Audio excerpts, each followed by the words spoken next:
is such an honor to be here at the inaugural Time to Thrive conference, but it's a little weird too. Here I am in this room because of an organization whose work that I deeply, deeply admire. And I'm surrounded by people who make it their life's work to make other people's lives better, profoundly better. Some of you teach young people. Some of you help young people heal and to find their voice. Some of you listen. Some of you take action. Some of you are young people yourselves, in which case it's even weirder for a person like me to be speaking to you. It's weird because here I am, an actress, representing, at least in some sense, an industry that places crushing standards on all of us. And not just young people, everyone. Standards of beauty, of a good life, of success. Standards that I hate to admit have affected me. You have ideas planted in your head, thoughts you never had before, that tell you how you have to act, how you have to dress, and who you have to be. And I have been trying to push back, to be authentic, and to follow my heart, but it can be hard. But that's why I'm here, in this room. All of you, all of us, can do so much more together than any one person can do alone. And I hope that that thought bolsters you as much as it does me.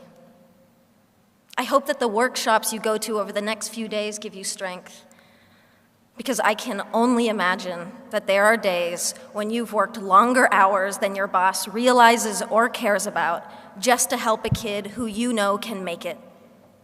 Days where you feel completely alone, undermined, or hopeless.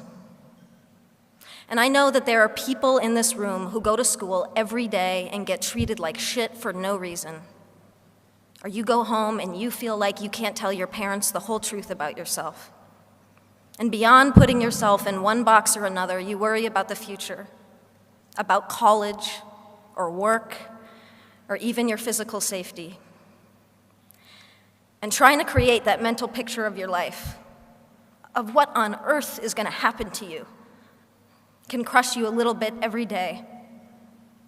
And it is toxic and painful and deeply unfair. And sometimes it's the little insignificant stuff that can tear you down. Now, I try not to read gossip as a rule, but the other day, a website ran an article with a picture of me wearing sweatpants on the way to the gym. And the writer asked, "Why does this petite beauty insist upon dressing like a massive man?" Because I like to be comfortable.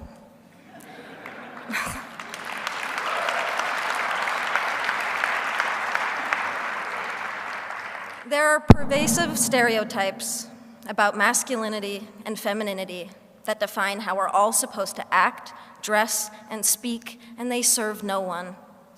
Anyone who defies these so-called norms becomes worthy of comment and scrutiny, and the LGBT community knows this all too well. Yet there is courage all around us. The football hero, Michael Sam, the actress, Laverne Cox, the musicians, Tegan and Sarah Quinn, the family that supports their daughter or son who has come out. And there is courage in this room, all of you. And I'm inspired to be in this room because every single one of you is here for the same reason. You're here because you've adopted as a core motivation the simple fact that this world would be a whole lot better if we just made an effort to be less horrible to one another.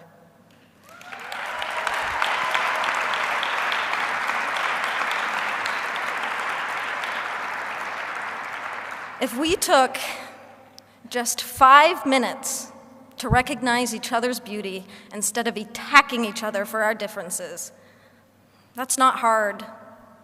It's really an easier and better way to live. And ultimately, it saves lives. Then again, it can be the hardest thing.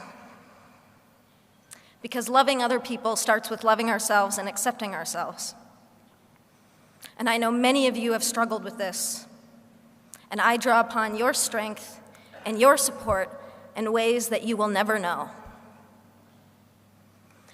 And I am here today because I am gay.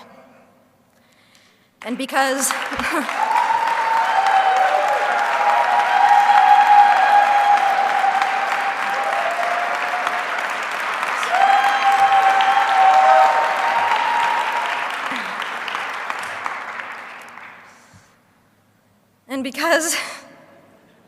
maybe I can make a difference to help others have an easier and more hopeful time.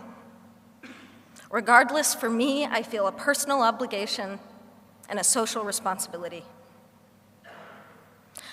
I also do it selfishly because I'm tired of hiding and I'm tired of lying by omission.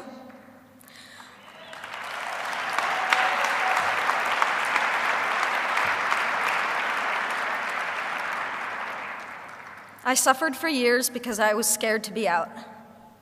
My spirit suffered, my mental health suffered, and my relationship suffered. And I'm standing here today with all of you on the other side of that pain. And I am young, yes, but what I have learned is that love, the beauty of it, the joy of it, and yes, even the pain of it, is the most incredible gift to give and to receive as a human being. And we deserve to experience love fully, equally, without shame and without compromise. There are too many kids out there suffering from bullying, rejection, or simply being mistreated because of who they are. Too many dropouts, too much abuse, too many homeless, too many suicides. You can change that, and you are changing it. But you never needed me to tell you that. And that's why this was a little bit weird.